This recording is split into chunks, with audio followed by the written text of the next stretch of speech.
대구 수성구의 고급 주택가 사이로 검은 승용차 한 대가 천천히 미끄러져 들어왔습니다. 뒷좌석에 앉아있던 정혜숙은 시계를 확인했습니다. 오후 2시 정각, 약속 시간에 맞춰 도착했습니다. 72세를 살아온 그녀의 얼굴에는 세월의 흔적이 깊게 패어 있었지만 여전히 단아한 품위만큼은 변하지 않았습니다. 바깥사돈 어른이 칠순 잔치에 초대한다고 했을 때 혜숙은 조금 의외였습니다. 아들 준서가 결혼한 지 3년이 지났지만 사돈댁과는 경조사 때나 겨우 얼굴을 보는 사이였기 때문입니다. 그런데 이번에는 정식 초대장까지 보내왔습니다. 차에서 내린 혜숙은 잠시 그 집을 바라봤습니다.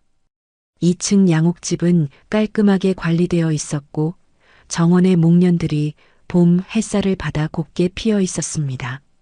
평온하고 부유해 보이는 집이었습니다. 현관벨을 누르자 곧바로 문이 열렸습니다.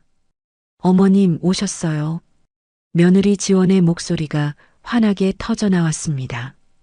지원은 깔끔한 베이지색 원피스를 입고 있었고 얼굴에는 진심 어린 기쁨이 가득했습니다.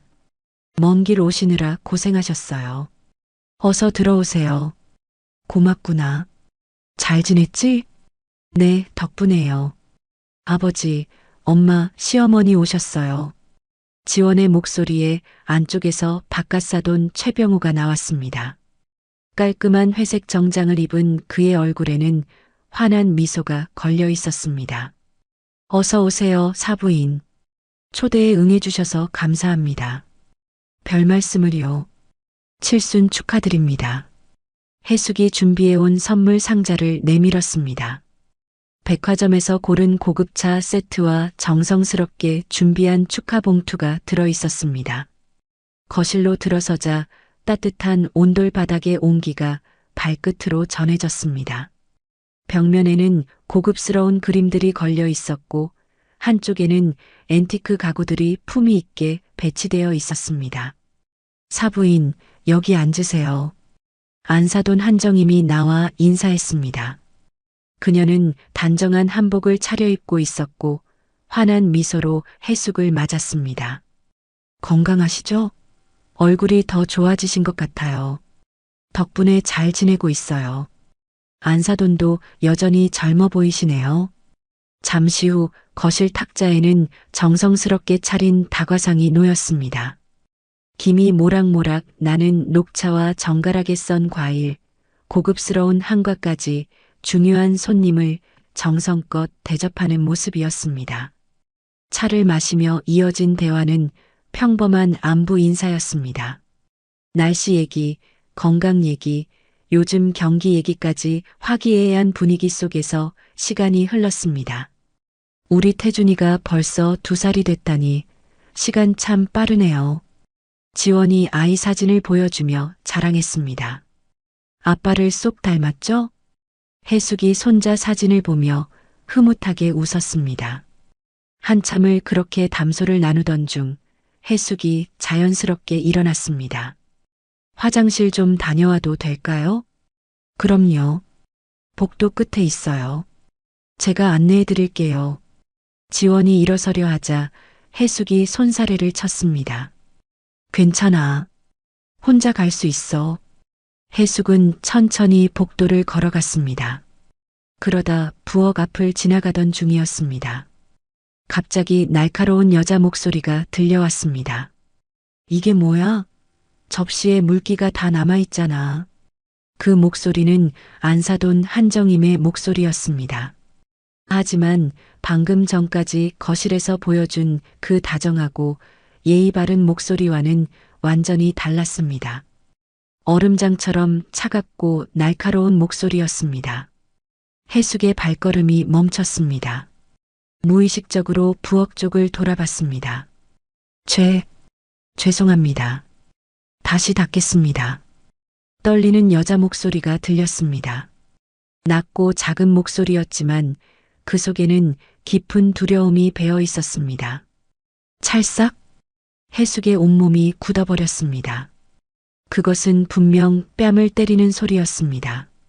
몇 번을 말해야 알아들어? 20년이나 여기서 일했으면서 이것 하나 제대로 못해?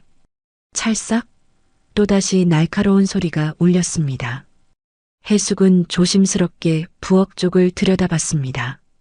안 사돈 한정임이 앞치마를 두른 중년 여성의 뺨을 때리고 있었습니다. 맞는 여성은 50대 후반으로 보였고 고개를 푹 숙인 채 그저 맞고만 있었습니다. 정신 차려. 오늘 손님 오신 날인데 망신시킬 거야? 한정임의 목소리는 도끼로 가득했습니다. 그녀가 손을 또다시 들어 올렸을 때 가정부가 살짝 고개를 들었습니다. 그 순간이었습니다. 해숙의 심장이 멈추는 것 같았습니다. 숨이 목구멍에 걸려 나오지 않았습니다. 눈앞에 그 얼굴은 50년 전 잃어버린 동생 혜진의 얼굴이었습니다. 세월의 흔적이 깊게 패인 얼굴이었지만 그 눈매며 콧날은 너무나 선명하게 혜진을 닮아 있었습니다. 특히 왼쪽 눈 밑에 있는 작은 점. 그건 그들 가족만의 특징이었습니다. 어머니도 그 점이 있으셨고 해숙도 있고 혜진도 있었습니다. 해숙의 다리가 후들거리기 시작했습니다. 벽을 짚지 않으면 쓰러질 것 같았습니다. 혜진아. 작은 신음이 해숙의 입에서 새어나왔습니다. 하지만 다행히 부엌 안의 두 사람은 듣지 못한 것 같았습니다. 빨리 마저 정리하고 내 방으로 가. 손님들 앞에는 나오지 마. 한정임이 차갑게 명령했습니다. 가정부는 내 아는 작은 대답과 함께 고개를 더욱 숙였습니다. 해숙은 황급히 화장실로 들어갔습니다. 거울 앞에 선 그녀의 얼굴은 창백했습니다. 차가운 물을 떠서 얼굴을 여러 번 씻었습니다. 하지만 마음의 동요는 가라앉지 않았습니다. 착각일 거야. 그럴 리가 없어. 혜진이가 여기 있을 리가. 하지만 아무리 자신을 달래려 해도 가슴 한편의 확신은 사라지지 않았습니다. 그 여자는 분명 혜진이었습니다. 언니의 직감이 그렇게 말하고 있었습니다. 해숙은 떨리는 손으로 핸드백에서 휴대폰을 꺼냈습니다. 사진 폴더를 열어 오래된 사진 하나를 찾았습니다. 1974년에 찍은 사진이었습니다. 20살의 혜진이 환하게 웃고 있는 사진. 왼쪽 눈 밑의 점이 선명하게 보였습니다. 혜진아, 정말 너니? 눈물이 핑 돌았습니다. 하지만 지금은 울 때가 아니었습니다.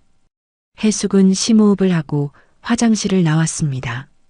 거실로 돌아오니 본격적인 생신상이 차려지고 있었습니다. 친척들도 몇 분 더 도착해 있었습니다. 해숙은 최대한 평정심을 유지하려 애썼지만 시선은 계속 부엌 쪽으로 향했습니다. 가정부가 조용히 음식을 나르고 있었습니다. 고개를 숙인 채 누구와도 눈을 마주치지 않으려 했습니다. 해숙의 가슴이 찢어지는 것 같았습니다. 어머님, 안색이 안 좋으신데 괜찮으세요? 지원이 걱정스럽게 물었습니다. 아, 괜찮아. 조금 어지러워서 약 가져다 드릴까요? 괜찮아. 잠시 앉아 있으면 나아질 거야. 식사가 시작되었습니다. 최병호의 친척들이 화기애애하게 대화를 나눴습니다. 하지만 해숙의 귀에는 아무것도 들어오지 않았습니다. 오직 그 가정부만 보였습니다. 해숙은 참을 수 없었습니다. 조심스럽게 입을 열었습니다. 저기 사돈 어른, 내 사부인. 최병호가 정중하게 대답했습니다. 저분은 오래 일하신 분인가요? 해숙이 부엌 쪽을 살짝 가리켰습니다. 한정임의 표정이 순간 경직되었습니다. 아, 네. 우리 집 식모예요. 20년 넘게 일했죠. 20년이나요? 네, 워낙 갈 곳이 없어서 우리가 걷어준 거예요. 먹여주고 재워주니 감사하게 생각하고 있죠. 한정임의 목소리에는 묘한 경계심이 느껴졌습니다. 마치 더 이상 묻지 말라는 경고처럼 들렸습니다. 성함이 어떻게 되시죠? 해숙이 애써 자연스럽게 물었습니다. 박순자예요. 왜 그러세요? 한정임의 눈빛이 날카로워졌습니다. 아니, 그냥 궁금해서요. 해숙은 더 이상 묻지 못했습니다. 분위기가 이상해질까봐 조심스러웠습니다. 생신 잔치가 한창 무르익었습니다. 최병호의 형제들이 축하 노래를 부르고 케이크 촛불을 끄는 시간이 이어졌습니다. 하지만 해숙은 그 모든 것이 꿈속의 일처럼 느껴졌습니다. 화장실 좀 다시 다녀올게요. 해숙이 슬며시 자리에서 일어났습니다. 이번에는 부엌으로 직접 향했습니다. 그 여자, 박순자라고 불리는 그 여자가 혼자 설거지를 하고 있었습니다. 저기, 해숙이 부드럽게 말을 걸었습니다. 순자가 깜짝 놀라며 돌아봤습니다. 가까이서 본 얼굴은 더욱 확실했습니다. 혜진이 맞았습니다. 나이는 들었지만 그 눈빛, 그 코, 그 입술 모양까지 모두 혜진이었습니다. 네. 무슨 일이세요? 순자가 불안한 눈빛으로 물었습니다. 잠시 이야기 좀 할 수 있을까요? 저는 일해야 해서. 순자가 고개를 숙이며 피하려 했습니다. 잠깐만요. 혹시 고향이 어디세요? 순자의 몸이 경직되었습니다. 잘 모르겠어요. 잘 모르겠다니요? 어릴 때 기억이 없어요. 순자의 목소리가 떨렸습니다. 뭔가를 숨기려는 것 같았습니다. 혹시 대구역 기억나세요? 1974년. 순자의 얼굴이 창백해졌습니다. 손에 들고 있던 그릇이 떨어질 뻔했습니다. 왜 그런 걸 물으시는? 바로 그때였습니다. 뭐 하세요? 차가운 목소리가 등 뒤에서 들렸습니다. 한정임이 부엌 문가에 서 있었습니다. 눈빛은 의심과 경계로 가득했습니다. 아, 그냥 인사드리려고. 순자야, 빨리 정리하고 내 방으로 가. 한정임의 명령에 순자는 고개를 숙이고 서둘러 부엌을 빠져나갔습니다. 해숙은 그 뒷모습을 안타깝게 바라봤습니다. 사부인, 거실로 가시죠. 디저트 준비했어요. 한정임의 목소리는 정중했지만 단호했습니다. 더 이상 부엌에 있으면 안 된다는 무언의 압박이었습니다. 집으로 돌아오는 차 안에서 해숙은 한마디도 하지 못했습니다. 운전기사가 몇 번 말을 걸었지만 대답할 여유가 없었습니다. 머릿속은 온통 그 여자 생각뿐이었습니다. 혜진이가 맞아. 분명해. 하지만 왜 20년 동안 그 집에서. 집에 도착한 해숙은 곧바로 서재로 들어갔습니다. 오래된 앨범을 꺼내 펼쳤습니다. 1974년의 기억들이 하나둘 되살아났습니다. 그해 6월 15일이었습니다. 대구역 앞은 여느 때처럼 사람들로 북적였습니다. 해숙은 22살, 혜진은 갓 20살이 된 꽃다운 나이였습니다. 부모님이 일찍 돌아가신 후 자매는 서로 의지하며 살았습니다. 언니 서울 가서 꼭 취직할 거야. 그럼 언니도 데려갈게. 혜진이 밝게 웃으며 말했습니다. 대구의 한 봉제 공장에서 면접 제의가 왔다고 했습니다. 그래, 우리 혜진이 잘할 거야. 해숙이 동생의 머리를 쓰다듬었습니다. 언니 잠깐만. 저기서 김밥 좀 사올게. 기차에서 먹어야지. 혜진이 여감 노점으로 뛰어갔습니다. 빨간 머리띠가 바람에 팔랑거렸습니다. 해숙은 무거운 짐가방을 들고 기다렸습니다. 5분이 지났습니다. 10분이 지났습니다. 혜진은 돌아오지 않았습니다. 해숙은 불안한 마음에 노점으로 달려갔습니다. 하지만 혜진은 없었습니다. 김밥 아주머니는 고개를 저었습니다. 빨간 머리띠 한 아가씨? 못 봤는데. 해숙은 미친 듯이 역 주변을 뛰어다녔습니다.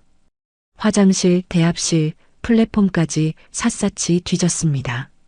하지만 혜진은 흔적도 없이 사라졌습니다. 경찰에 신고했습니다. 실종 전단을 만들어 역 주변에 붙였습니다. 신문에 광고도 냈습니다. 방송국에도 찾아갔습니다. 하지만 아무 소용이 없었습니다. 혜진아, 혜진아. 매일 밤 해숙은 동생의 이름을 부르며 울었습니다. 혹시 납치된 건 아닐까, 사고를 당한 건 아닐까, 온갖 상상이 그녀를 괴롭혔습니다. 1년이 지나고 2년이 지났습니다. 주변에서는 포기하라고 했습니다. 하지만 해숙은 포기할 수 없었습니다. 전국의 경찰서와 보호소를 찾아다녔습니다. 결국 해숙도 살아야 했습니다. 28살의 준서 아버지를 만나 결혼했습니다. 아들을 낳고 키우면서도 혜진을 잊은 적이 없었습니다. 매년 6월 15일이면 대구역을 찾았습니다. 혹시 혜진이 돌아올까 하는 희망을 품고서 앨범을 덮은 해숙은 깊은 한숨을 내쉬었습니다. 그리고 휴대폰을 들었습니다. 준서야, 엄마야. 엄마, 무슨 일이야? 목소리가 안 좋은데. 지금 집에 올 수 있니? 지금요? 무슨 일 있어요? 중요한 얘기가 있어. 꼭 와줘. 1시간 후 준서가 도착했습니다. 검사 출신 변호사인 준서는 37살의 나이에도 여전히 날카로운 눈빛을 가지고 있었습니다. 엄마, 무슨 일이야? 해숙은 깊은 숨을 들이쉬었습니다. 50년 동안 숨겨왔던 비밀을 털어놓는다는 것은 쉽지 않았습니다. 준서야, 엄마한테 동생이 있었어. 준서의 눈이 커졌습니다. 동생이요? 처음 듣는데. 50년 전에 실종됐어. 너한테는 말할 수 없었어. 해숙은 천천히 이야기를 시작했습니다. 1974년의 그날부터 오늘 사돈댁에서 본 일까지 준서의 표정이 점점 굳어졌습니다. 그래서 그 가정부가 이모라는 거예요? 확실해. 얼굴도 그렇고 그 점도 그렇고 그리고 대구역 얘기했을 때 반응도. 준서는 잠시 생각에 잠겼습니다. 법조인으로서의 이성과 아들로서의 감정이 복잡하게 얽혔습니다. 엄마, 일단 확실한 증거가 필요해요. DNA 검사라도. 어떻게 접근하지? 사돈댁에서는 절대 허락 안 할 거야. 준서는 깊은 생각에 잠겼습니다. 검사 시절의 경험을 떠올리며 신중하게 말했습니다. 엄마, 섣불리 움직이면 안 돼요. 일단 더 확실한 정보를 모아야 해요. 하지만 혜진이가. 알아요. 하지만 그쪽에서 경계하고 있는 상황이에요. 잘못하면 아예 이모를 다른 곳으로 보낼 수도 있어요. 해숙은 안타까운 마음을 억누르며 고개를 끄덕였습니다. 그럼 어떻게 하지? 제가 아는 사람이 있어요. 검사 시절 같이 일했던 김 형사님인데 지금은 은퇴하고 사설탐정 일을 하거든요. 다음 날 준서는 김 형사를 만났습니다. 60대 초반의 김 형사는 여전히 날카로운 눈빛을 가지고 있었습니다. 준서 검사, 오랜만이네. 형사님, 부탁이 있어서 왔습니다. 준서는 어머니의 이야기를 자세히 들려주었습니다. 김 형사는 진지하게 듣고 있었습니다. 50년 전 실종 사건이라. 그리고 지금 그 집에서 가정부로 일한다? 네. 20년째라고 합니다. 김 형사의 표정이 굳어졌습니다. 뭔가 냄새가 나는데. 알겠어. 내가 조사해 볼게. 일주일이 지났습니다. 해숙은 매일 준서에게 전화했지만 아직 소식이 없었습니다. 그러던 어느 날 오후 준서가 김 형사와 함께 찾아왔습니다. 엄마, 중요한 걸 알아냈어요. 김 형사가 서류 뭉치를 꺼냈습니다. 먼저 이웃들 증언부터 말씀드릴게요. 그 집 순자 씨는 거의 밖에 나오지 않습니다. 일주일에 한 번, 시장 가는 것 빼고는. 일주일에 한 번? 네. 그것도 정해진 시간에만. 화요일 오전 10시에서 10시 30분. 해숙의 가슴이 아팠습니다. 30분만? 네. 동네 슈퍼 아주머니 말로는 항상 급하게 와서 정해진 것만 사고 뛰어간대요. 김 형사는 다른 서류를 펼쳤습니다. 그리고 이상한 점을 발견했습니다. 2004년 대구 근교 산촌 마을 기록을 찾아봤는데 그 해에 신원 미상의 젊은 여성이 발견된 기록이 있어요. 신원 미상? 네. 정신이 좀 이상한 상태였다고 합니다. 마을의 박씨 노부부가 데려다 돌봤는데 두 분이 돌아가신 후 마을을 떠났다고 해요. 해숙의 심장이 빠르게 뛰었습니다. 그게 혜진이? 시기가 맞아요. 그리고 그 여성이 떠난 직후 최 씨 집에 가정부가 들어왔습니다. 준서가 덧붙였습니다. 그런데 엄마, 더 이상한 게 있어요. 뭔데? 최 씨 집에서 장애인 연금을 받고 있어요. 박순자 명의로. 장애인 연금? 김 형사가 설명했습니다. 지적장애 3급으로 등록되어 있는데 문제는 그 통장을 한정임 씨가 관리한다는 거예요. 해숙의 얼굴이 창백해졌습니다. 그럼 혜진이가 장애가 실종 당시의 충격이나 그 이후 무슨 일이 있었을 가능성이 큽니다. 방 안에 무거운 침묵이 흘렀습니다. 해숙은 눈물을 참으며 물었습니다. 그럼 이제 어떻게 해야 하죠? 김 형사가 신중하게 말했습니다. 일단 직접 만나서 확인해야 합니다. 하지만 그 집에서는 절대 허락하지 않을 거예요. 그럼 화요일 오전 시장에 가는 그 30분이 유일한 기회입니다. 준서가 고개를 끄덕였습니다. 다음 주 화요일에 시도해보죠. 해숙은 불안한 마음으로 화요일을 기다렸습니다. 월요일 밤은 한숨도 못 잤습니다. 50년 만에 동생을 만날 수 있을지도 모른다는 기대와 혹시 아닐지도 모른다는 두려움이 뒤섞였습니다. 화요일 아침 9시 30분, 해숙은 준서와 함께 시장 근처에 차를 세웠습니다. 김 형사는 다른 쪽에서 지켜보고 있었습니다. 엄마, 너무 긴장하지 마세요. 그래. 하지만 해숙의 손은 계속 떨렸습니다. 10시 정각 한 여인이 시장 입구에 나타났습니다. 낡은 회색 점퍼를 입고 커다란 장바구니를 든 모습이었습니다. 고개를 숙이고 빠른 걸음으로 걸어왔습니다. 저 사람이에요. 김 형사가 문자를 보냈습니다. 해숙은 천천히 차에서 내렸습니다. 다리가 후들거렸습니다. 시장 안으로 들어가 순자를 따라갔습니다. 순자는 야채 가게 앞에서 멈췄습니다. 배추 하나, 무 하나 주세요. 순자의 목소리를 들은 순간 해숙은 확신했습니다. 나이든 목소리였지만 혜진의 목소리였습니다. 해숙은 천천히 다가갔습니다. 저기, 순자 씨? 순자가 깜짝 놀라며 돌아봤습니다. 두 사람의 눈이 마주쳤습니다. 순자의 눈이 흔들렸습니다. 누구세요? 저 정혜숙이라고 해요. 혹시? 해숙은 말을 멈췄습니다. 순자가 겁에 질린 표정으로 주변을 둘러보고 있었습니다. 죄송해요. 저 가야 해요. 순자가 돌아서려 했습니다. 잠깐만요. 혹시 1974년 6월 15일 기억나세요? 순자의 발걸음이 멈췄습니다. 온몸이 경직되었습니다. 대구요? 김밥. 해숙이 떨리는 목소리로 말했습니다. 순자가 천천히 돌아봤습니다.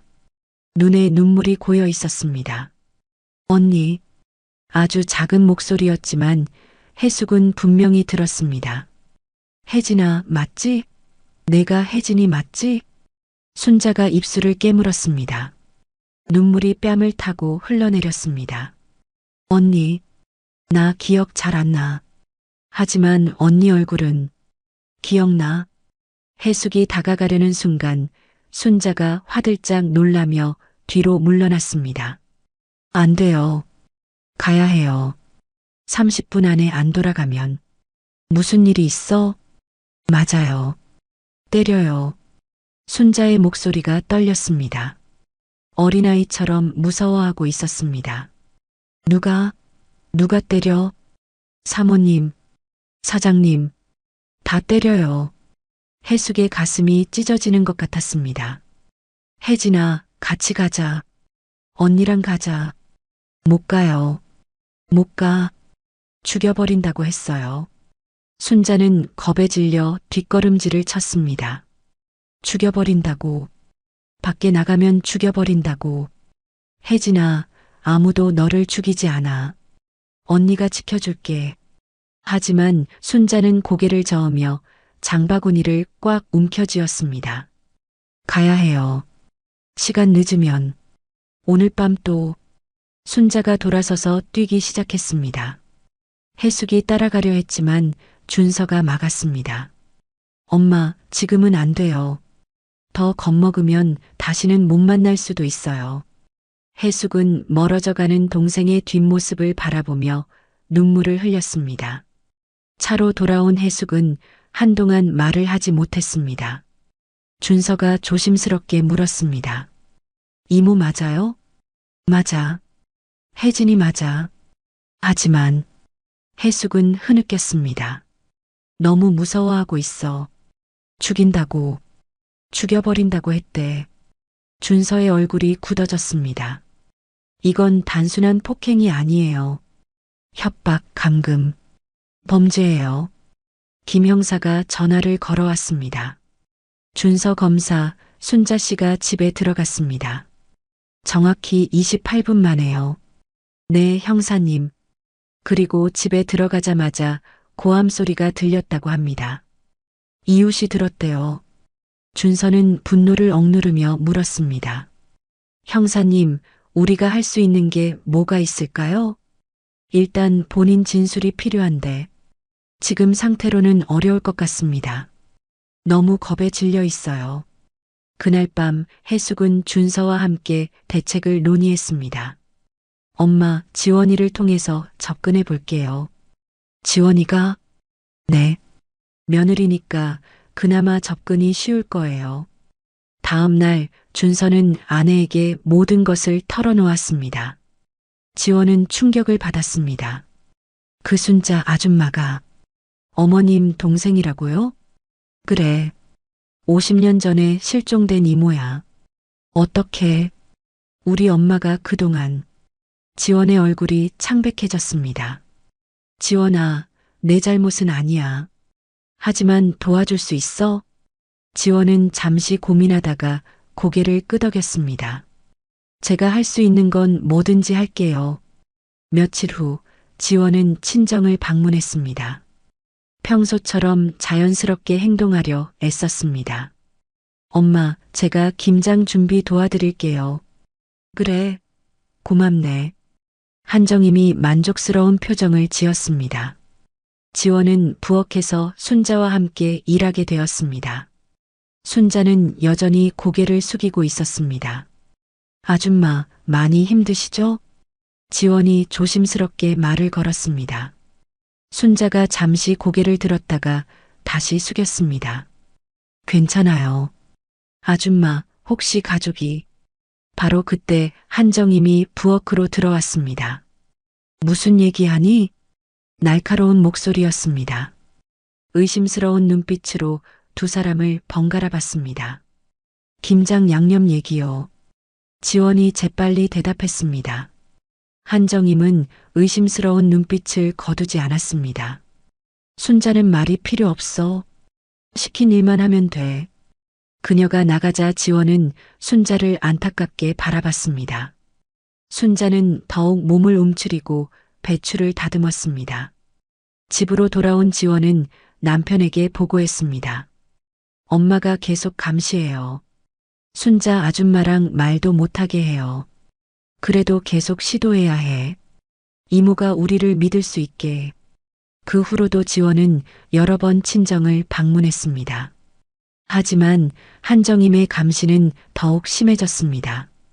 심지어 순자를 아예 부엌에서 나오지 못하게 했습니다. 2주가 지났습니다. 해숙은 더 이상 기다릴 수 없었습니다. 준서야, 이러다가는 평생 못 만날 것 같아. 엄마, 다른 방법을 찾아야 해. 그때 김 형사가 전화를 걸어왔습니다. 준서 검사, 중요한 정보를 입수했습니다. 뭔데요? 최 씨 부부가 다음 주에 제주도로 여행을 간대요. 3박 4일로. 준서의 눈이 빛났습니다. 집에는 순자 씨 혼자 남는답니다. 이것은 절호의 기회였습니다. 준서는 즉시 어머니에게 알렸습니다. 엄마, 기회가 왔어요. 여행 출발 날 김 형사가 최 씨 부부가 공항으로 떠나는 것을 확인했습니다. 오후 2시 비행기가 이륙했다는 확인을 받은 후 해숙과 준서는 최 씨 집으로 향했습니다. 초인종을 눌렀지만 반응이 없었습니다. 다시 눌렀습니다. 누구세요? 안에서 작은 목소리가 들렸습니다. 순자 씨, 저 해숙이에요. 지원이 시어머니. 한참 후에 문이 살짝 열렸습니다. 순자가 겁에 질린 얼굴로 내다봤습니다. 왜 오셨어요? 혜진아, 언니야. 들어가도 돼? 안 돼요. 들어오면 안 돼요. 순자가 문을 닫으려 했습니다. 혜진아, 제발. 잠깐만이라도. 해숙의 간절한 목소리에 순자가 망설였습니다. 5분만요. 문이 열렸습니다. 해숙과 준서가 집 안으로 들어갔습니다. 거실은 깨끗했지만 을씨년스러웠습니다. 순자는 불안한 듯 계속 현관문을 바라봤습니다. 혜진아, 나 좀 봐. 해숙이 순자의 손을 잡았습니다. 거칠고 갈라진 손이었습니다. 언니, 순자의 눈에서 눈물이 흘렀습니다. 왜 연락 안 했어? 50년이야, 50년. 기억이 잘 안 나요. 어떤 아저씨들이 무서웠어요. 순자는 단편적인 기억만 떠올릴 수 있었습니다. 산에서 할머니가 그리고 여기 와서 혜진아, 같이 가자. 우리 집으로 가자. 순자가 고개를 저었습니다. 못 가요. 여기서 나가면 뭐가 무서워? 모든 게 무서워요. 순자는 몸을 떨었습니다. 밖에 나가면 길을 잃어요. 사람들이 무서워요. 그리고 순자가 소매를 걷어 올렸습니다. 팔뚝에 시퍼런 멍 자국들이 가득했습니다. 이렇게 맞아요. 말 안 들으면 더 때려요. 해숙의 눈에서 눈물이 쏟아졌습니다. 이모, 저는 준서예요. 조카예요. 준서가 조심스럽게 말했습니다. 저는 변호사예요. 이모를 도와드릴 수 있어요. 법적으로 보호받을 수 있어요. 순자가 준서를 멍하니 바라봤습니다. 조카? 네, 제가 이모를 지켜드릴게요. 그때 순자가 갑자기 일어났습니다. 안 돼요. 가세요. 빨리 가세요. 왜? 무슨 일이야? CCTV 있어요. 다 보고 있어요. 해숙과 준서가 놀라 주변을 둘러봤습니다. 거실 구석에 작은 카메라가 있었습니다. 휴대폰으로 본대요. 언제든지 볼 수 있대요. 준서의 얼굴이 창백해졌습니다. 그럼 지금도. 바로 그때 전화벨이 울렸습니다. 순자가 화들짝 놀라며 전화를 받았습니다. 여보세요? 스피커폰은 아니었지만 고함 소리가 밖까지 들렸습니다. 네. 죄송합니다. 바로 내보낼게요. 순자가 전화를 끊고 울먹였습니다. 빨리 가세요. 안 그러면 지금 바로 올 거예요. 혜진아, 제발 가세요. 더 맞기 싫어요. 해숙은 어쩔 수 없이 일어났습니다. 준서가 작은 쪽지를 순자에게 건넸습니다. 이모, 제 전화번호예요. 힘들면 언제든 연락하세요. 하지만 순자는 쪽지를 받지 않았습니다. 전화도 없어요. 핸드폰 빼앗겼어요. 집을 나온 해숙은 분노와 절망감에 몸을 떨었습니다. 어떻게 저렇게 살 수가 있어? 엄마, 이제 법적으로 대응해야 해요. 준서는 즉시 김 형사에게 연락했습니다. 형사님, CCTV로 감시하고 있었어요. 그럼 증거가 더 확실해진 거네요. 감금의 감시까지. 다음 날 준서는 경찰서를 찾았습니다. 감금 및 폭행 혐의로 고발하고 싶습니다.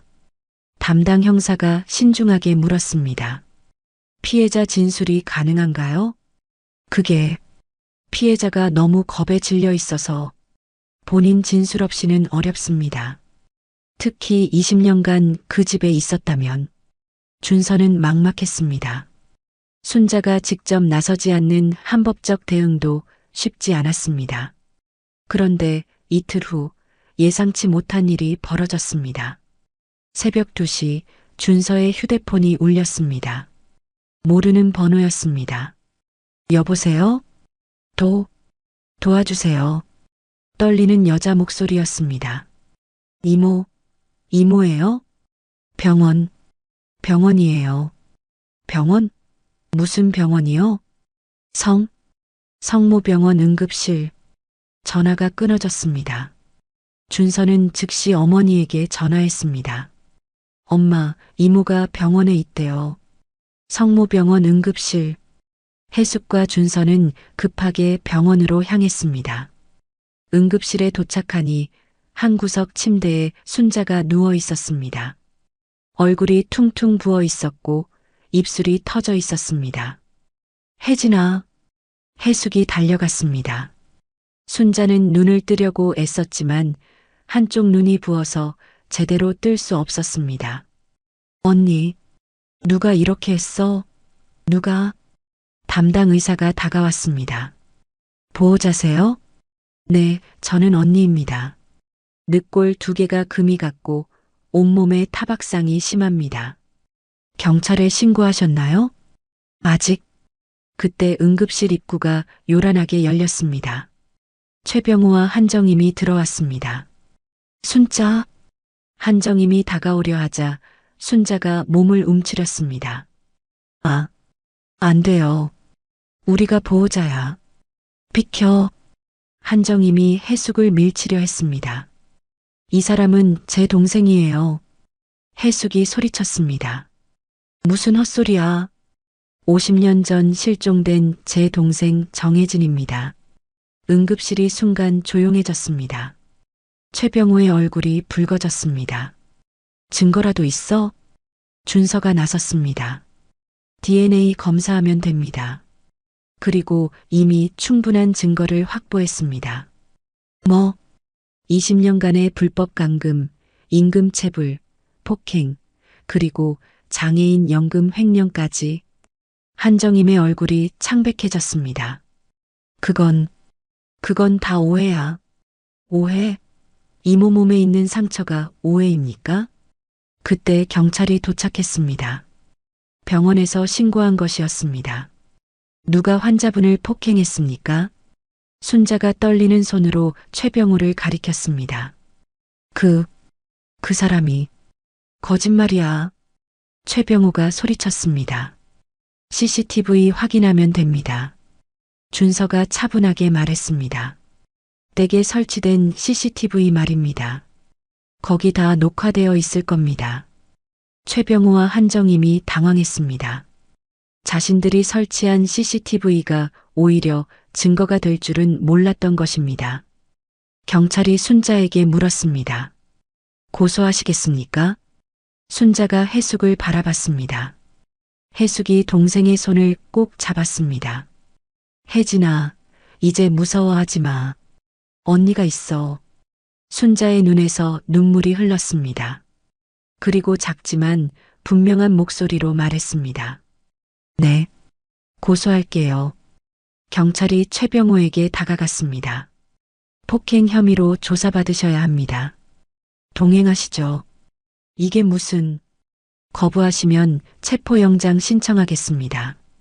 최병우와 한정임이 경찰과 함께 나간 후 응급실은 다시 조용해졌습니다. 해숙은 순자의 손을 꼭 잡고 있었습니다. 혜진아, 이제 괜찮아. 다 끝났어. 순자는 여전히 불안한 눈빛이었습니다. 정말, 정말 괜찮을까요? 그럼, 이제 언니가 지켜줄게. 의사가 다시 왔습니다. 최소 일주일은 입원하셔야 합니다. 상처가 생각보다 심각해요.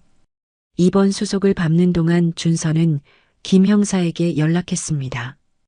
형사님, 이제 본격적으로 수사가 시작될 것 같습니다. 내가 그동안 모은 자료들 다 경찰에 제출할게. 이번엔 확실하게 끝내자.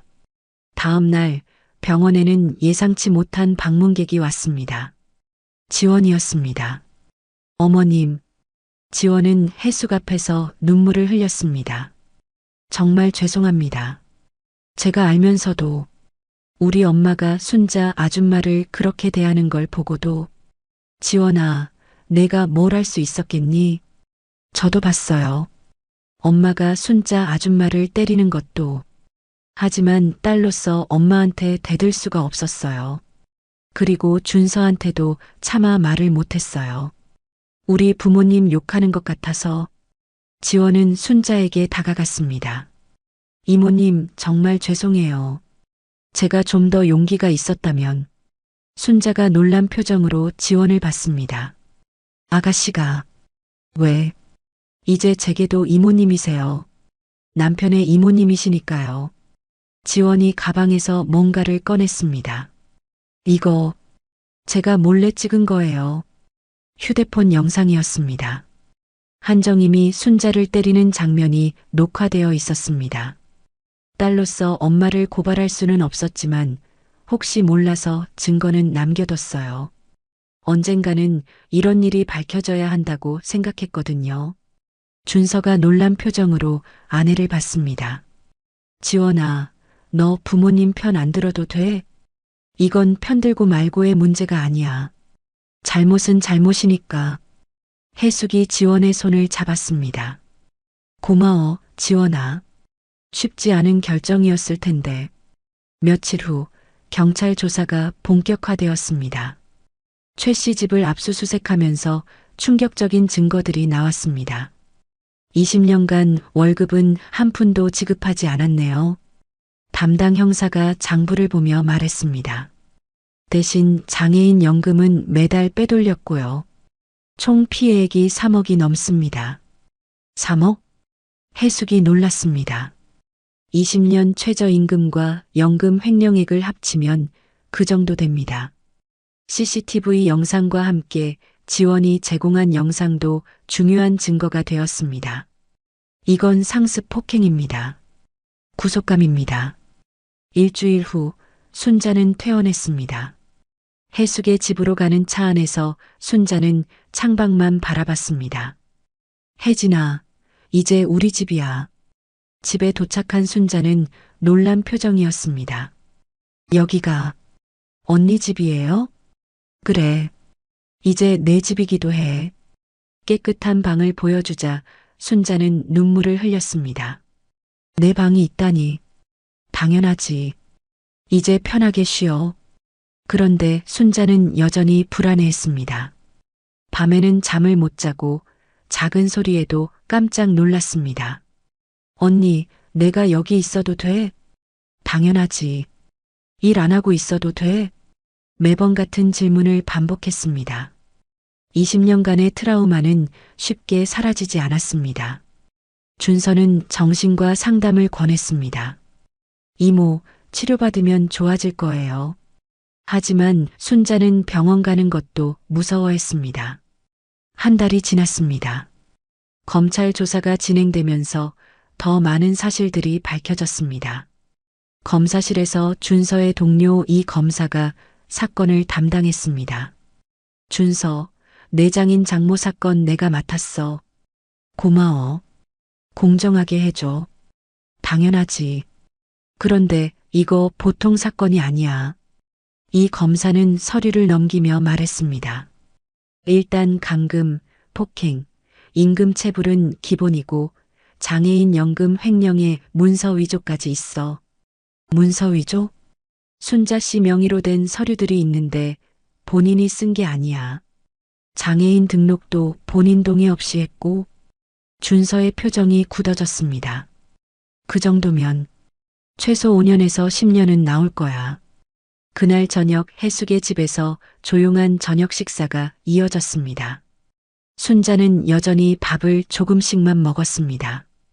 혜진아, 더 먹어. 많이 있어. 이것도 많아요. 20년간 남은 음식만 먹던 습관이 쉽게 바뀌지 않았습니다. 언니, 나 물어볼 게 있어요. 순자가 조심스럽게 말했습니다. 뭔데? 우리 진짜 자매 맞아요? 해숙이 놀란 표정을 지었습니다. 당연하지. 왜?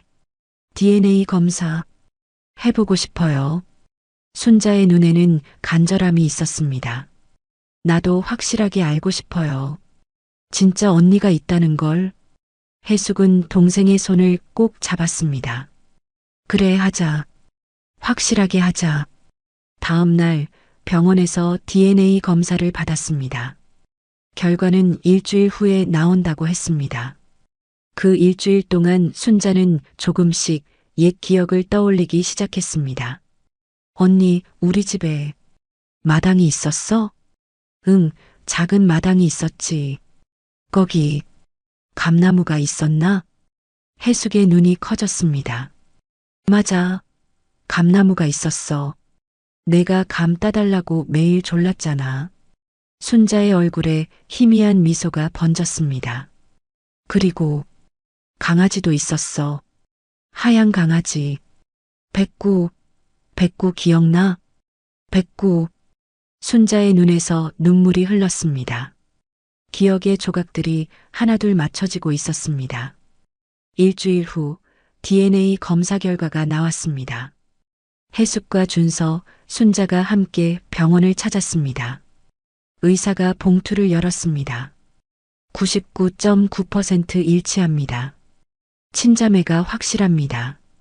순자가 서류를 꼭 안고 울었습니다. 진짜야. 진짜 언니가 있어. 그럼 우리 진짜 자매야. 해숙도 동생을 꼭 안았습니다. 50년 만에 과학적으로도 증명된 자매의 연결고리였습니다. 그런데 며칠 후 예상치 못한 일이 벌어졌습니다. 지원이 찾아왔습니다. 얼굴이 수척해 보였습니다. 어머님, 우리 부모님이 합의하고 싶다고 하세요. 합의? 네. 변호사를 통해서 연락이 왔어요. 준서가 단호하게 고개를 저었습니다. 안 돼. 이건 합의할 문제가 아니야. 하지만 지원이 울먹였습니다. 아버지가 구속되면 회사도 망하고 우리 집안이. 해숙은 지원을 안타깝게 바라봤습니다. 죄는 미워하되 사람은 미워하지 않는다지만 이건 너무 큰 상처였습니다. 그때 순자가 입을 열었습니다. 언니, 나는 괜찮아요. 모두가 놀란 표정으로 순자를 봤습니다. 뭐가 괜찮다는 거야? 그 사람들 용서는 못하지만 지원이가 불쌍해요. 순자가 지원을 바라봤습니다. 아가씨는 잘못 없어요. 나한테 가끔 약도 몰래 줬고 맛있는 것도 숨어서 줬어요. 지원이 놀랐습니다. 이모님이 기억하세요? 다 기억해요. 아가씨만 없었으면 더 힘들었을 거예요. 하지만 준서는 단호했습니다. 이모, 그래도 죄는 죄예요. 처벌받아야 해요. 알아요. 하지만 순자가 해숙을 바라봤습니다. 언니, 나 그 돈 필요 없어요. 언니 찾은 것만으로도 충분해요. 해숙은 고민에 빠졌습니다. 동생의 마음도 이해가 갔지만 20년의 세월이 너무 억울했습니다. 해숙은 깊은 한숨을 쉬었습니다. 혜진아, 내 마음은 알겠지만 이건 단순한 문제가 아니야. 준서도 동의했습니다. 이모, 이건 이모 개인의 문제만이 아니에요. 이런 일이 다시는 일어나지 않도록 하는 것도 중요해요. 지원은 고개를 숙였습니다. 알아요. 우리 부모님이 잘못했어요. 변명의 여지가 없어요. 그때 준서의 휴대폰이 울렸습니다. 이 검사였습니다. 준서, 큰일이야. 내 장인 어른이 자살 시도했어. 뭐? 모두가 충격에 빠졌습니다. 준서가 급히 병원으로 향했고 지원도 따라갔습니다. 해숙과 순자만 집에 남았습니다. 언니 미안해요. 뭐가 미안해? 다 내 때문에. 무슨 소리야? 내가 뭘 잘못했어? 순자는 불안한 표정이었습니다. 그래도 그 집 망하는 거 내 때문이잖아요. 해숙이 동생을 꼭 안았습니다. 혜진아, 내 잘못이 아니야. 그들이 잘못한 거야. 병원에서는 최병우가 겨우 의식을 되찾았습니다. 다행히 생명에는 지장이 없었습니다. 한정임은 남편 옆에서 울고 있었습니다. 여보, 왜 이런 짓을? 더는 못 살 것 같아서. 지원이 부모님을 보며 복잡한 심정이었습니다. 부모님의 잘못은 분명했지만 그래도 부모였습니다. 며칠 후 변호사를 통해 정식으로 합의 제안이 왔습니다. 피해 보상금 5억 그리고 정식 사과. 준서가 서류를 검토했습니다. 금액은 충분합니다. 하지만 처벌은 받아야 해요. 집행유예라도. 변호사가 난감한 표정을 지었습니다. 의뢰인이 그건 받아들이기 어렵다고. 해숙이 순자를 바라봤습니다. 혜진아, 내 생각은 어때? 순자는 한참을 생각하다가 입을 열었습니다. 언니 나 그 사람들 다시는 보고 싶지 않아요. 그래. 하지만 지원이는 우리 가족이잖아요. 준서 조카 아내니까. 순자가 준서를 바라봤습니다. 준서야, 지원이가 너무 힘들어하지 않았으면 좋겠어. 준서는 아내와 이모를 번갈아 봤습니다. 법조인으로서의 원칙과 가족으로서의 감정 사이에서 고민했습니다. 알겠어요. 이모가 그렇게 원하신다면. 결국 합의가 이루어졌습니다. 최병우와 한정임은 집행유예를 받았고 거액의 보상금을 지불했습니다. 그리고 공개 사과문을 발표했습니다. 재판이 끝난 날 법원 앞에서 해숙과 순자는 서로를 꼭 안았습니다. 이제 정말 끝이야, 혜진아. 언니, 이제 새로 시작하는 거죠? 그래, 이제부터가 진짜 시작이야. 재판이 끝나고 3개월이 지났습니다. 순자는 조금씩 일상을 찾아가고 있었습니다. 정신과 상담도 받기 시작했고 상태가 많이 호전되었습니다. 어느 날 아침 순자가 해숙에게 조심스럽게 말했습니다. 언니, 나도 뭔가 하고 싶어요. 뭘 하고 싶은데? 요리 배우고 싶어요. 해숙의 얼굴이 밝아졌습니다. 좋지. 요리학원 다녀보자. 진짜요? 순자의 눈이 반짝였습니다. 20년간 남의 집 부엌에서 일만 했지만 정작 제대로 요리를 배운 적은 없었습니다. 요리학원에 등록한 순자는 열심히 배웠습니다. 선생님도 놀랄 정도로 손재주가 좋았습니다. 순자 씨, 정말 잘하시네요. 음식에 정성이 느껴져요. 순자는 생전 처음 듣는 칭찬에 얼굴이 빨개졌습니다. 한편 지원은 시댁과 친정 사이에서 힘든 시간을 보내고 있었습니다. 부모님은 사업을 정리하고 작은 아파트로 이사했습니다. 엄마, 아빠 괜찮아요? 우리가 자업자득이지 뭐. 한정임은 많이 늙어 보였습니다. 그래도 이제야 마음이 좀 편해. 20년 동안 늘 불안했거든. 불안했다고요? 순자가 기억을 되찾을까봐. 늘 무서웠어. 지원은 복잡한 심정이었습니다. 부모님도 죄책감 속에서 살았던 것입니다.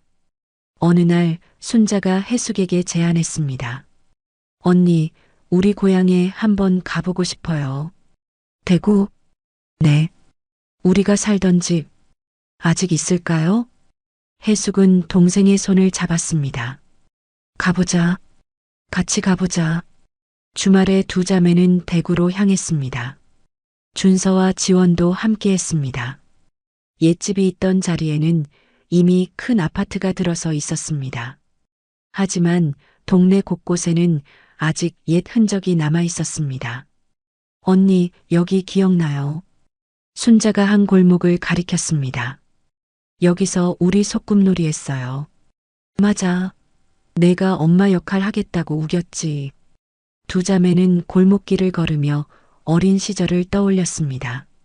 그리고 마지막으로 대구역을 찾았습니다. 50년 전 그날의 현장이었습니다. 역은 완전히 바뀌어 있었지만 두 사람은 그 자리에 서서 한참을 말이 없었습니다. 언니 미안해요. 왜? 그날 김밥 사러 간다고 해서.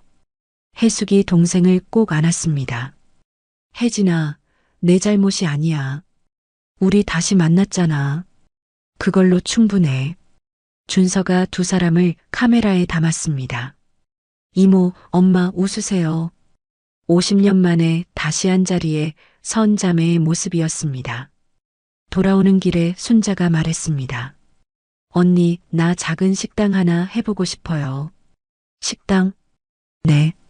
돈 벌려는 게 아니라 혼자 사는 노인들한테 따뜻한 밥 한 끼 대접하고 싶어요. 혜숙의 눈가가 촉촉해졌습니다. 그래, 하자. 언니가 도와줄게. 정말요? 당연하지. 우리 같이 하는 거야. 준서도 지원했습니다. 이모, 제가 장소 알아볼게요. 좋은 곳 찾아드릴게요. 6개월 후 대구 수성구의 조용한 골목에 작은 식당이 문을 열었습니다.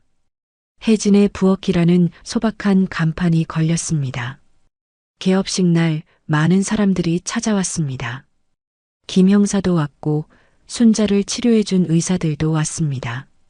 지원도 부모님 몰래 찾아왔습니다. 이모님 축하드려요. 고마워, 지원아. 순자가 지원의 손을 잡았습니다. 너희 부모님 괜찮으시니? 네. 많이 반성하고 계세요. 이모님께 직접 사과드리고 싶어 하는데 시간이 필요해. 언젠가는 만날 수 있겠지. 식당은 특별했습니다. 점심시간에는 일반 손님을 받았지만 저녁에는 혼자 사는 노인들에게 무료로 식사를 제공했습니다. 할머니, 오늘도 오셨네요. 응, 내 밥이 제일 맛있어. 순자는 환하게 웃으며 노인들을 대접했습니다. 자신이 받지 못했던 따뜻함을 이제는 다른 사람들에게 나누어 주고 있었습니다. 1년이 지났습니다. 순자는 완전히 달라져 있었습니다. 당당하고 밝은 모습이었습니다.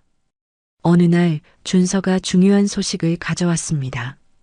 이모, 그동안 이모가 어떻게 살아오셨는지 더 자세히 조사해 봤어요. 뭘 알아냈는데? 준서는 서류를 꺼냈습니다. 1974년 대구역 인근에서 실종 사건이 여러 건 있었어요. 그 중에는 인신매매 조직도 있었고 혜숙의 얼굴이 굳어졌습니다.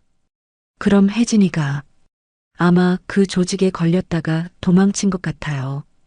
그리고 산속을 헤매다가 순자가 천천히 입을 열었습니다. 기억나요. 무서운 아저씨들이 차에 태웠어요.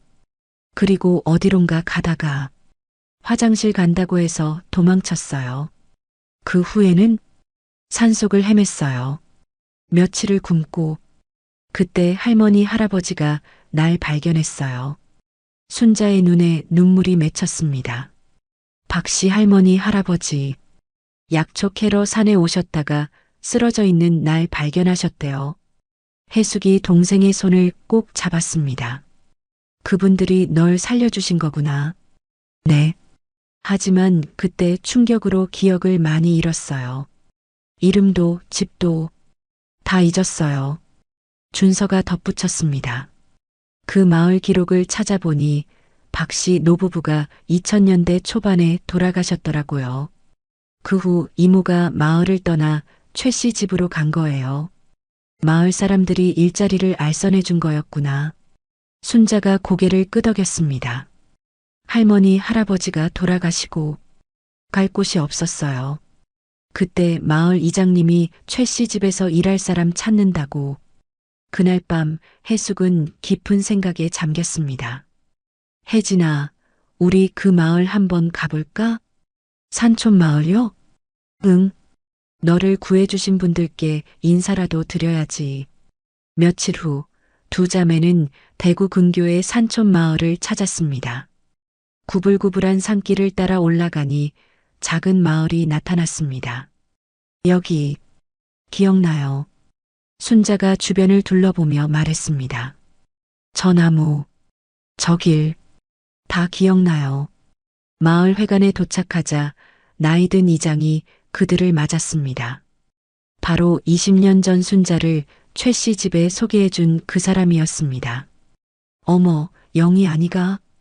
이장이 순자를 알아봤습니다. 이장님, 오랜만이에요. 이게 얼마만이야? 잘 지냈어? 이장의 얼굴에 죄책감이 스쳤습니다. 사실 그 집에 보낸 후로 늘 마음에 걸렸어. 괜찮았니? 순자가 씁쓸하게 웃었습니다. 이제는 괜찮아요. 언니를 찾았거든요. 해숙이 인사했습니다. 저는 영희, 아니 혜진이 언니입니다. 50년 전에 헤어졌다가 이제야 만났어요. 이장이 놀란 표정을 지었습니다. 50년? 그럼 영희가 진짜 가족이 있었단 말이야? 네. 제 이름은 정혜진이에요. 이장이 한숨을 쉬었습니다. 그렇구나. 박씨 할머니가 늘 말씀하셨어. 영희는 분명 가족이 있을 거라고. 할머니, 할아버지 묘소가 어디 있나요? 마을 뒷산에 있지. 내가 안내해 줄게. 산길을 올라가며 이장이 옛 이야기를 들려줬습니다. 박씨 할머니가 영희를 정말 사랑했어. 친손녀처럼 돌봤지. 돌아가시기 전까지 영희 걱정만 하셨어. 묘소에 도착한 두 자매는 무릎을 꿇었습니다. 할머님, 할아버님, 저는 혜진이 언니 해숙입니다. 우리 동생 살려주셔서 감사합니다. 순자도 묘비를 어루만지며 말했습니다. 할머니, 할아버지, 언니 찾았어요. 이제 행복해요. 그때 이장이 낡은 상자를 가져왔습니다. 이거 박씨 할머니가 영희 거라고 남기신 거야. 상자 안에는 오래된 옷가지와 작은 봉투가 있었습니다. 봉투 안에는 빛바랜 사진이 한 장 들어 있었습니다. 이게 해숙이 숨을 멈췄습니다. 20살 혜진이 들고 있던 작은 지갑 사진이었습니다. 두 자매가 함께 찍은 사진. 혜진아, 내가 이걸 계속 가지고 있었구나. 할머니가 내 주머니에서 찾으셨대요. 늘 간직하고 계셨다고. 두 자매는 서로를 꼭 안고 울었습니다. 마을을 떠나며 이장이 미안한 표정으로 말했습니다. 최 씨 집에 보낸 게 정말 미안해. 괜찮아요. 이장님도 좋은 뜻이었잖아요. 그래도 해숙이 이장의 손을 잡았습니다. 덕분에 동생이 살았어요. 감사합니다. 2년이 지났습니다. 혜진의 부엌은 이제 지역 명소가 되었습니다. 어느 날 한정임이 찾아왔습니다. 많이 늙고 초췌해 보였습니다. 혜진 씨, 순자가 놀란 표정으로 그녀를 바라봤습니다. 용서해달라는 말은 안 할게요. 그럴 자격도 없고 그저 미안하다고, 정말 미안하다고 전하고 싶었어요. 한정임이 봉투를 내밀었습니다. 이거 20년 동안 혜진 씨 이름으로 저축해뒀어야 했는데 이제라도. 순자가 봉투를 밀어냈습니다. 필요 없어요. 하지만 대신 다른 사람들 도와주세요. 저처럼 힘든 사람들. 한정임의 눈에서 눈물이 흘렀습니다. 그럴게요. 꼭 그럴게요. 3년 후 순자의 식당은 사회적 기업으로 인정받았습니다. 정부 지원금으로 더 많은 소외계층을 도울 수 있게 되었습니다. 어느 날 특별한 손님이 찾아왔습니다. 50대 여성이었는데 불안한 표정으로 식당 문을 열었습니다. 여기가 혜진의 부엌인가요? 네, 맞아요. 어서 오세요. 여성이 조심스럽게 들어왔습니다. 손목에 멍 자국이 보였습니다. 갈 곳이 없어요. 순자는 즉시 알아차렸습니다. 20년 전 자신의 모습을 보는 것 같았습니다. 일단 앉으세요. 따뜻한 거 드시고 이야기해요.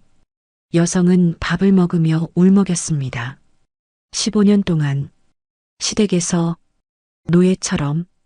순자가 여성의 손을 잡았습니다. 이제 괜찮아요. 제가 도와드릴게요. 정말요? 네. 저도 그런 시간이 있었어요. 20년이나. 여성이 놀란 눈으로 순자를 봤습니다. 20년을? 네. 하지만 이겨냈어요. 당신도 할 수 있어요. 순자는 여성을 쉼터로 안내했습니다. 혜진과 혜숙의 집이었습니다. 여기서 쉬면서 새 출발 준비하세요. 감사합니다. 정말 감사합니다. 그날 저녁 혜숙과 순자는 쉼터를 둘러봤습니다. 이미 5명의 여성이 새 삶을 준비하고 있었습니다. 언니, 우리가 정말 의미 있는 일을 하고 있는 것 같아요. 그래. 내가 받은 상처를 이렇게 선한 일로 바꾸다니. 정말 자랑스러워. 어느 가을날 두 자매는 대구역을 다시 찾았습니다. 역 광장에 잃어버린 가족 찾기 기념비가 세워지는 날이었습니다. 시장이 연설했습니다. 정혜숙, 정혜진 자매의 50년 만의 재회는 많은 이산 가족에게 희망이 되었습니다. 제막식이 끝난 후 한 젊은 여성이 다가왔습니다. 혜진 선생님, 순자가 돌아봤습니다. 3년 전 도와줬던 그 여성이었습니다. 어머, 정말 잘 지내고 있구나. 네. 이제 제 카페를 운영하고 있어요. 선생님 덕분이에요. 여성이 두 자매에게 깊이 인사했습니다. 선생님들이 보여주신 용기와 사랑, 평생 잊지 않을게요. 집으로 돌아오는 길, 순자가 혜숙에게 말했습니다. 언니, 우리 참 멀리 왔지? 그래, 정말 멀리 왔어. 50년이라는 시간이 아깝지 않아요. 이렇게 다시 만났으니까. 두 자매는 손을 꼭 잡았습니다. 그해 겨울, 혜숙이 갑자기 쓰러졌습니다. 병원에서는 노안이라고 했습니다. 언니, 제발, 나 혼자 두고 가지 마. 순자가 혜숙의 손을 잡고 울었습니다. 혜진아, 이제 내가 강해졌잖아. 혼자서도 잘할 수 있어. 싫어요. 50년 동안 떨어져 있었는데, 이제 겨우 10년 함께 했는데, 혜숙이 약한 미소를 지었습니다. 미안해. 더 오래 함께하고 싶은데, 다행히 혜숙은 회복했습니다. 하지만 이전처럼 건강하지는 못했습니다. 언니, 이제 내가 돌볼게요. 순자는 식당 일을 줄이고 언니를 돌보는데 더 많은 시간을 보냈습니다. 어느 봄날 두 자매는 마당에 앉아 있었습니다. 따스한 햇살이 그들을 감싸고 있었습니다. 혜진아, 내게 하고 싶은 말이 있어. 뭔데, 언니? 고마워. 살아서 돌아와줘서. 순자의 눈에 눈물이 맺혔습니다.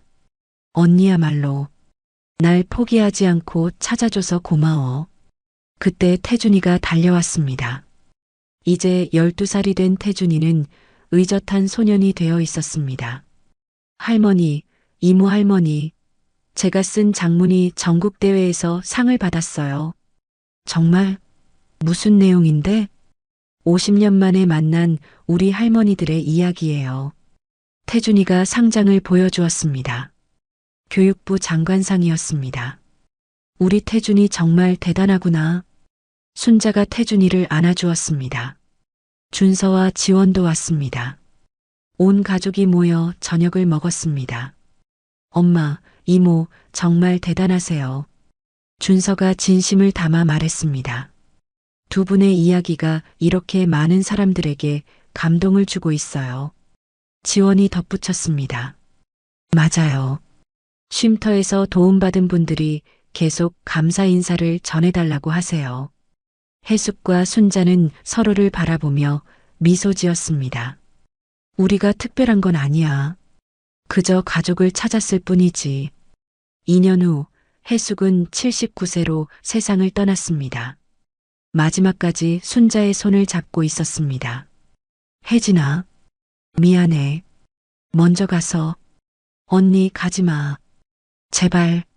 순자는 울면서 언니의 손을 꼭 잡았습니다. 기억해. 내가 얼마나 강한 사람인지. 사랑해, 우리 혜진아. 그것이 해숙의 마지막 말이었습니다. 장례식에는 수많은 사람들이 찾아왔습니다. 쉼터에서 도움받은 여성들, 식당의 단골 손님들, 그리고 두 자매의 이야기를 들은 사람들까지.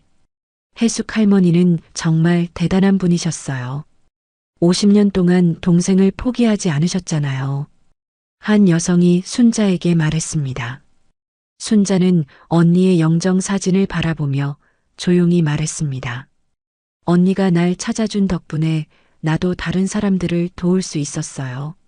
장례를 치른 후 순자는 언니의 일기장을 발견했습니다. 마지막 페이지에는 이렇게 적혀 있었습니다. 혜진아, 이 글을 읽고 있다면 내가 먼저 간 거겠지. 미안해. 더 오래 함께하고 싶었는데. 하지만 기억해. 우리가 함께한 10년은 떨어져 있던 50년보다 더 값진 시간이었어. 내가 이제는 혼자서도 잘할 수 있을 거야. 많은 사람들이 너를 필요로 해. 내가 너를 찾았듯이 너도 계속 다른 사람들을 찾아주렴. 사랑해, 영원히. 순자는 일기장을 가슴에 안고 울었습니다. 1년 후 순자는 언니와의 약속을 지키기 위해 더 열심히 일했습니다. 혜진의 부엌은 이제 전국적으로 유명해졌습니다. 어느 날 뜻밖의 전화가 왔습니다. 혜진 선생님, 대통령 표창 대상자로 선정되셨습니다. 저요? 네. 소외계층을 위한 헌신적인 봉사와 사회적 기업 운영의 모범 사례로 인정받으셨습니다. 시상식 날 순자는 떨리는 마음으로 상을 받았습니다. 수상 소감을 말할 차례가 되었습니다. 저는 50년 전 언니를 잃었습니다. 그리고 20년간 노예처럼 살았습니다. 하지만 언니가 절 찾아줬고 새 삶을 살 수 있었습니다. 청중들이 숨죽이며 들었습니다. 언니는 2년 전 세상을 떠났지만 제게 남긴 말이 있습니다. 받은 사랑을 다른 사람들에게 나누라고. 그래서 저는 계속할 겁니다. 저처럼 힘든 사람들을 돕는 일을. 박수가 터져 나왔습니다. 시상식이 끝난 후 준서 가족이 순자를 축하해 주었습니다. 이모, 정말 자랑스러워요. 엄마가 하늘에서 기뻐하실 거예요. 이모 할머니, 저도 나중에 커서 이모 할머니처럼 사람들을 돕는 사람이 될래요. 순자가 태준이를 꼭 안아주었습니다. 그래, 우리 태준이 꼭 좋은 사람이 되렴. 그날 밤 순자는 해숙의 묘소를 찾았습니다. 언니, 나 상 받았어요. 대통령 표창이래요. 바람이 살랑 불어왔습니다. 마치 해숙이 대답하는 것 같았습니다. 언니가 나를 찾아준 덕분이에요. 고마워요, 언니. 순자는 묘비를 쓰다듬으며 말했습니다. 약속할게요. 언니가 바라던 대로 끝까지 사람들을 도우며 살게요. 5년이 흘렀습니다. 순자는 이제 82세가 되었습니다. 혜진의 부엌은 전국에 5개 지점을 둔 사회적 기업으로 성장했습니다. 각 지점마다 쉼터가 함께 운영되어 수많은 여성들이 새 삶을 시작할 수 있었습니다. 어느 날 이제 대학생이 된 태준이가 순자를 찾아왔습니다. 이모 할머니, 제가 법대에 합격했어요. 정말? 우리 태준이 대단하구나. 검사가 되어서 이모 할머니처럼 힘든 사람들을 돕고 싶어요. 순자의 눈에 눈물이 맺혔습니다.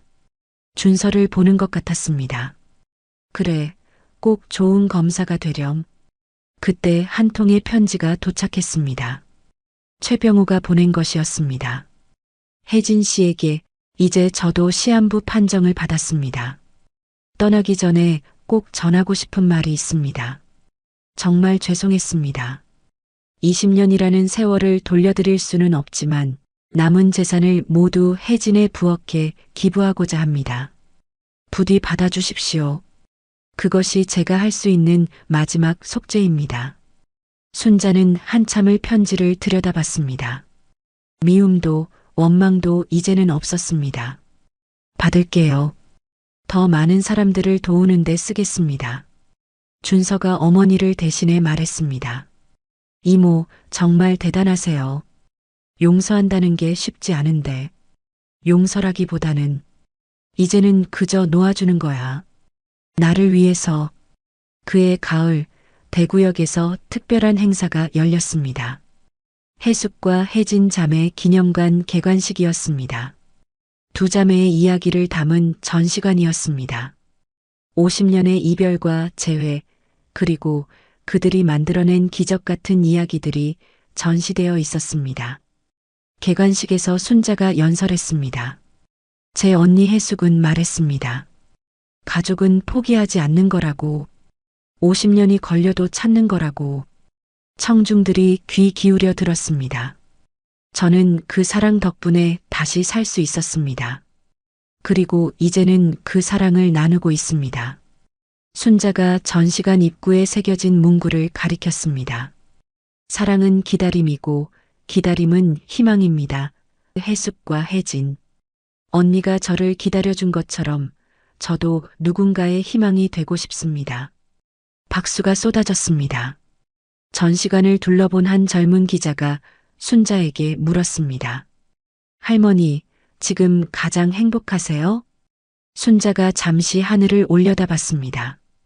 구름 사이로 햇살이 비치고 있었습니다. 네, 행복해요. 언니가 저를 찾아준 순간부터 계속 행복했어요. 언니분이 그립지 않으세요? 그립죠. 매일 그리워요. 하지만 순자가 미소 지었습니다. 언니는 제 안에 살아있어요. 제가 누군가를 도울 때마다 언니가 함께하는 것 같아요. 그날 저녁 순자는 해숙의 묘소를 찾았습니다. 묘비 옆에는 이제 혜진의 자리도 마련되어 있었습니다. 언니, 오늘 기념관 개관했어요. 많은 사람들이 우리 이야기를 기억할 거예요. 바람이 불어 나뭇잎들이 살랑거렸습니다. 나도 이제 나이가 많아졌어요. 곧 언니 곁으로 갈 것 같아요. 순자가 묘비를 쓰다듬었습니다. 그때까지 조금만 더 기다려요. 아직 할 일이 남아 있어요. 3년 후 순자는 85세의 나이로 평화롭게 눈을 감았습니다. 마지막 날까지도 식당에 나가 일했던 순자는 저녁 준비를 마치고 의자에 앉아 잠든 듯 편안하게 떠났습니다. 손에는 해숙과 함께 찍은 사진이 들려 있었습니다. 장례식에는 전국에서 사람들이 모여들었습니다. 순자의 도움을 받았던 수백 명의 여성들, 무료 급식을 받았던 노인들, 그리고 두 자매의 이야기에 감동받은 시민들까지. 태준이 조사를 읽었습니다. 이제 21살의 청년이 된 그는 눈물을 참으며 말했습니다. 이모 할머니는 말씀하셨습니다. 받은 상처를 남에게 주지 말고 받은 사랑을 나누며 살라고. 장례식장이 조용해졌습니다. 이모 할머니와 할머니의 50년 이별과 재회는 저희에게 가르쳐 주었습니다. 가족은 포기하지 않는 것이고 사랑은 기다리는 것이라고. 준서와 지원도 눈물을 흘렸습니다. 이제 두 분은 하늘에서 다시 만나셨을 거예요. 이번에는 영원히 함께 하실 거예요. 해숙의 묘 옆에 순자가 묻혔습니다. 묘비에는 이렇게 새겨졌습니다. 정혜진, 50년을 헤어졌다가 다시 만난 자매. 20년의 고통을 희망으로 바꾼 사람. 여기 언니 곁에 잠들다. 두 자매의 묘소는 희망의 언덕이라 불리게 되었습니다. 가족을 찾는 사람들, 힘든 시간을 보내는 사람들이 찾아와 위로받는 곳이 되었습니다. 혜진의 부엌은 재단법인이 되어 계속 운영되었습니다. 태준이 이사장을 맡았고 전국 20개 도시에서 소외계층을 위한 무료 급식과 쉼터를 운영했습니다. 서로를 잃었지만 다시 찾았고 상처받았지만 치유되었으며 그 사랑을 세상에 나누고 떠난 두 자매의 아름답고 감동적인 이야기. 그들의 사랑과 희망은 지금도 혜진의 부엌에서, 해숙과 혜진의 집에서, 그리고 수많은 사람들의 가슴 속에서 영원히 계속되고 있습니다. 여러분, 오늘 이야기 어떠셨나요? 이야기가 마음에 닿았다면 구독과 좋아요 부탁드릴게요. 여러분의 따뜻한 댓글 하나가 모두에게 큰 힘이 됩니다. 감사합니다.